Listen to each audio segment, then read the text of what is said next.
Well, actually, this notion, anti-American, is quite an interesting one. It's actually a totalitarian notion.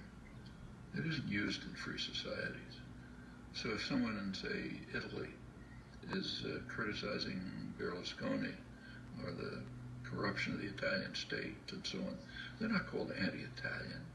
In fact, if they were called anti-Italian, people would collapse in laughter in the streets of Rome or Milan.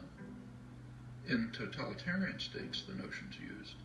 So in the old Soviet Union, dissidents were called anti-Soviet. That was the worst condemnation. In the Brazilian military dictatorship, they were called anti-Brazilian. Now, it's true that in just about every society, critics are maligned, are mistreated different ways depending on the nature of the society. Like in the Soviet Union, say, Václav Havel would be imprisoned.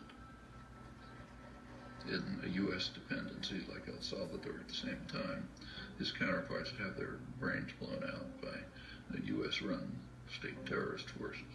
In other societies, they just condemned or vilified and so on. And in the United States, one of the terms of abuse is anti-American. There's a couple of others, like, Marxist. There's an array of terms of abuse. But in the United States, you have a very high degree of freedom. And so if you're vilified by some commissars, who cares? You go on and do your work anyway.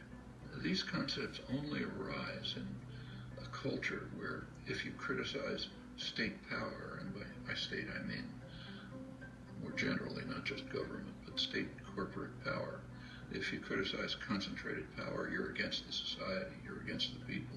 And it's quite striking that it's used in the United States.